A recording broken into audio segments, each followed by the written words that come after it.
Hello everyone, class 8 Heritage Math exercise 5.1. Find the values of the letters. Question number 13, 4b6 plus 6c7a by 1454. Clear है। इस तरीके के questions को solve करने के लिए आपको बताया गया कि यू हैव 10 लेटर्स 0 से 9 तक।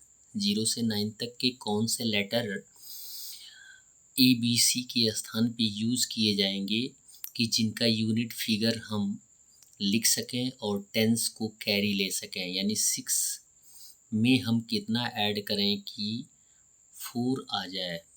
क्लियर है। तो ये आप जानते हैं कि A के स्थान पे यदि हम 8 रखेंगे तो 8 + 6 कितना हो जाएगा, 14 को 4 कैरी हो जाएगा 1, यानी A का वैल्यू अब हर जगह कहीं भी आएगा वो 8 ही आना चाहिए। अब आते हैं नेक्स्ट टर्म पे। अब B का वैल्यू फाइंड आउट करना है। यहाँ पे टर्म हमने दिया है सारा। B का वैल्यू फाइंड आउट करना है और लाना कितना है, 15 लाएंगे तभी यूनिट डिजिट 5 आएगा, जबकि हमारे पास 7 + 1 कितना आ गया है, 8। 15 में से 8 माइनस कर देंगे तो कितना आ जाएगा, 7, यानी B के स्थान पे हम 7 रख देंगे तो आ जाएगा 7 + 7 14 + 1 15 5 कैरी 1, यानी B का वैल्यू कितना हो गया, 7। अब हमें लाना कितना है, 14 लाना है, यानी 4 + 1 5 तो हमें मिला ही है। C का वैल्यू हमें फाइंड आउट करना है, यानी 14 में से 5 माइनस कर देंगे तो आंसर आ जाएगा 9, यानी C का वैल्यू आ जाएगा कितना, 9। इसको हम वेरीफाई भी कर सकते हैं वैल्यू रख के। तो A का वैल्यू हो जाएगा 8, B का वैल्यू हो जाएगा 7 एंड C का वैल्यू हो जाएगा 9। क्वेश्चन नंबर 14 दिया गया है 80B + CA3 by 1462। क्लियर।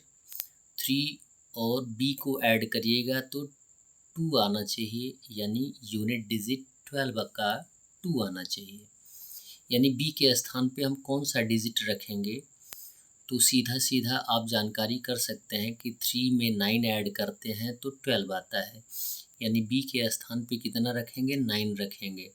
9 + 3 कितना हो जाएगा, 12, यूनिट डिजिट 2 आएगा और कैरी कितना हो जाएगा, 1, तो 1 + 0 कितना है, 1 आएगा। अब हमें A का वैल्यू फाइंड आउट करना है, यानी 1 तो ऑलरेडी हमें मिला ही है। अब 1 में कितना ऐड करें कि 6 आ जाए, तो 6 में से 1 माइनस कर दीजिए, आपको पता चल जाएगा। 6 में से 1 माइनस करेंगे तो आएगा 5, यानी A के स्थान पे कितना रखेंगे, 5। B का वैल्यू कितना मिला, 9, A का वैल्यू कितना मिला, 5। इसमें कोई कैरी है नहीं तो कैरी लिखेंगे भी नहीं। हमारे पास क्या है, 8। अब 8 में C ऐड करेंगे तो कितना आएगा, 14। तो C का वैल्यू फाइंड आउट करने के लिए 14 में से 8 माइनस कर देंगे। 14 में से 8 माइनस कर देंगे तो आंसर आ जाएगा 6, यानी C का वैल्यू कितना हो जाएगा, 6। B का वैल्यू 9, A का वैल्यू 5, C का वैल्यू 6।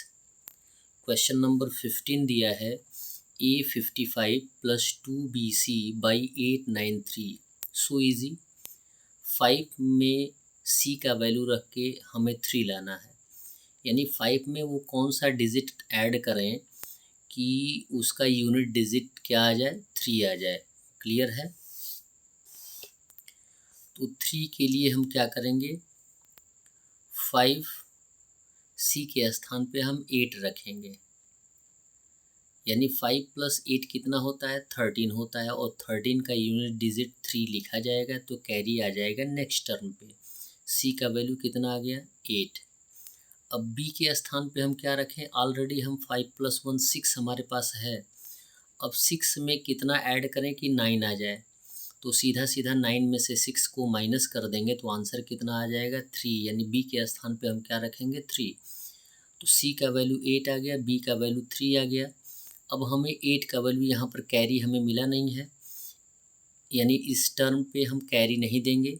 अब हमारे पास क्या है कि A के स्थान पे कौन सा डिजिट रखें कि उसमें 2 से ऐड करने पे आंसर कितना आ जाए, 8 आ जाए। तो इस तरीके के क्वेश्चन को सॉल्व करने टोटल में से एक नंबर को माइनस कर देते हैं, 8 में से 2 माइनस कर देंगे तो आंसर आ जाएगा 6, यानी A का वैल्यू कितना हो जाएगा, 6। उसको वेरीफाई भी कर सकते हैं। तो सी का वैल्यू 8, बी का वैल्यू 3, ए का वैल्यू 6 आ जाएगा।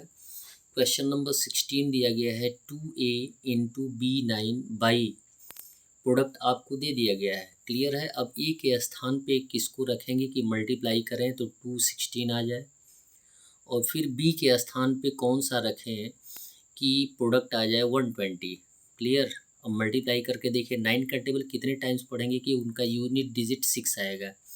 9 1 जा 9, 9 2 जा 18, 9 3 जा 27 एंड 9 4 जा 36, यानी 9 का टेबल 4 टाइम्स पढ़ेंगे तो 36 आएगा, और उसका यूनिट डिजिट क्या आएगा 6, हम यूनिट डिजिट ही लिखते हैं, कैरी आ जाएगा 3।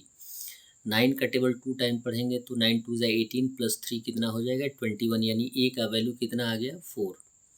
ए के स्थान पे 4 रखेंगे तो आंसर आ जाएगा 216। अब बी का वैल्यू फाइंड आउट करें। ऑलरेडी आप जानते हैं कि ए का वैल्यू हमारे पास कितना आ गया है 4 आ गया है, तो अब बी से कौन से डिजिट से हम मल्टीप्लाई करें कि उसका यूनिट डिजिट कितना आ जाए 0 आ जाए। तो 4 का टेबल पढ़ के देखिए, 4 1 जा 4, 4 2 जा 8, 4 3 जा 12, 4 4 जा 16, 4 5 जा 20, यानी बी के स्थान पे यदि हम 5 रख देंगे तो 5 से 4 में मल्टीप्लाई करेंगे 20 को 0 आएगा। तो अब वैल्यू आप आसानी से निकाल सकते हैं मल्टीप्लाई करके। ए का वैल्यू कितना हो जाएगा 4 और बी का वैल्यू हो जाएगा 5। सेम टर्म यहाँ पे लिखा गया है सारा सिस्टम।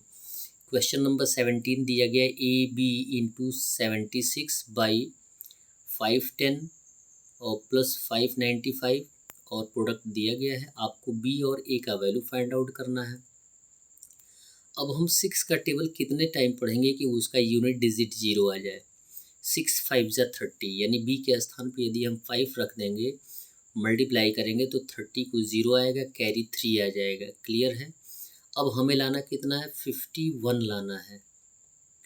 अब 6 का टेबल कितने टाइम पढ़ेंगे और उसमें 3 ऐड करेंगे तो 51 आएगा। ये क्लियर है कि 6 8 जा कितना होता है 48 होता है, और 48 में 3 ऐड करेंगे तो 51 आएगा, यानी ए का वैल्यू कितना हो जाएगा 8। अब जबकि ए और बी का वैल्यू फाइंड आउट कर लिए हैं तो मल्टीप्लाई करके उसका प्रोडक्ट आप फाइंड आउट कर सकते हैं और उसको वेरीफाई भी कर सकते हैं। That's all. वीडियो को लाइक करें और चैनल को सब्सक्राइब करें। धन्यवाद।